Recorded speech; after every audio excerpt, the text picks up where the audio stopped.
Welcome to Civil Air Patrol's most visible public advocacy event of the year.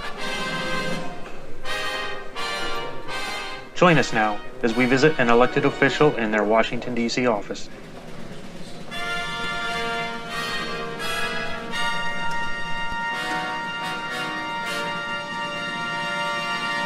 This is Jim Nova. I'm with the Arizona Wing Government Relations Advisor. Colonel Martha Morris, our wing commander. Good to meet you. Welcome to Lieutenant Colonel Rob Pinkett, our Chief of Staff. In the office, you will meet the staff first. Keep your introductions short and say that you are with Civil Air Patrol. Good morning. Good morning, Congresswoman. Jim Nova, Government Relations Advisor from the Arizona Wing. It is a pleasure to see you. Martha Morris, our wing commander. Good to meet you. It's a pleasure. Good to see you again. Very good to see you again. Rob Pinkett, Chief of Staff. Katie Hamill, nice to meet you. Lieutenant Colonel Hamill. Pleasure to meet you. Jared Hoff, nice to meet you. Very nice to meet you. Karen Martinez, nice to meet you. It's a pleasure. Thanks so much for being here today. It's important to recognize and introduce each individual in attendance, showing equal respect to the official staff and the official themselves. Decide ahead of time who in your group will speak first. Rob and I are both Sun Devils Yes, ma'am. and Arizonans. Right here.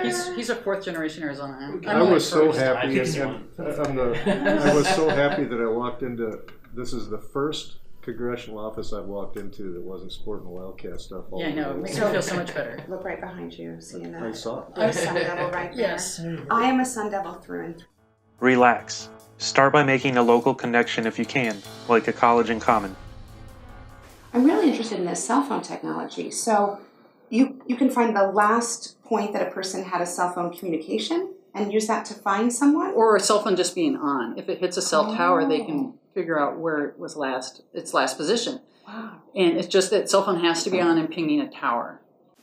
A lot of our searches for airplanes now turns into go look where the cell phone ended and then there's a missing airplane there. That's great.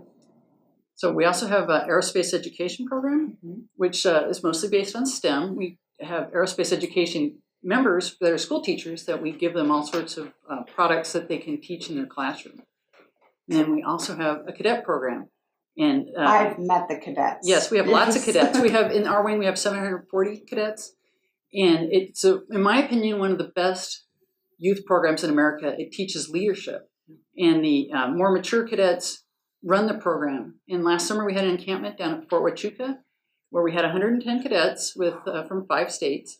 And the older cadets run the program, the more ranked cadets, and then teach the younger ones. So it's a leadership experience for them. That's really impressive. I got to meet some of the cadets in 2013 when I visited, and they were incredibly impressive. They are. So the Mitchell Award, because I enlisted into the Navy, it allowed me to enlist as an E3.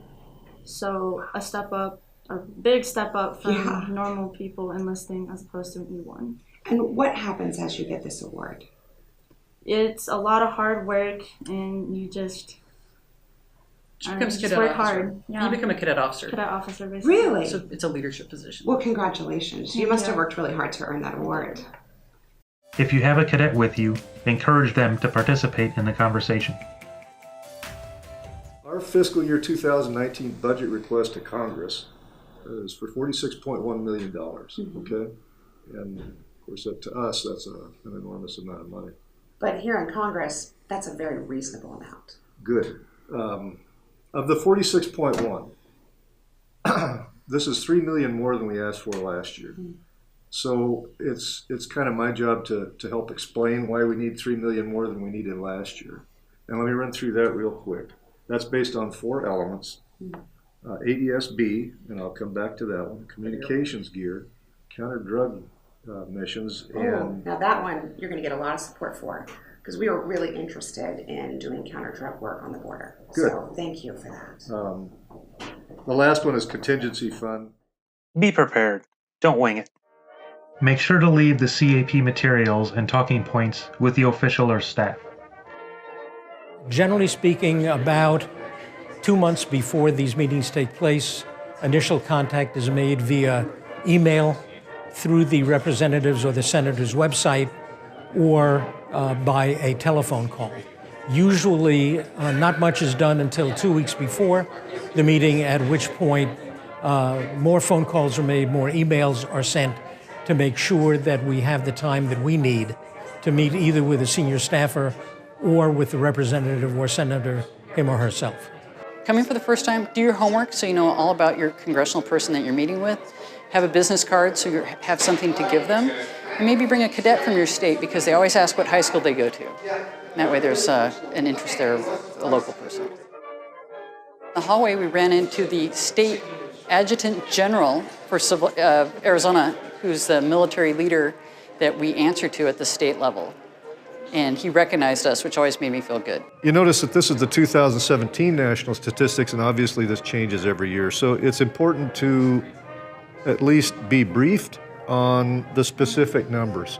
I would say not to get too wrapped around the axle with decimal points. It's more important to know what the value of the budget is, know how the budget breaks down. And whatever you do, don't try to park near the Capitol.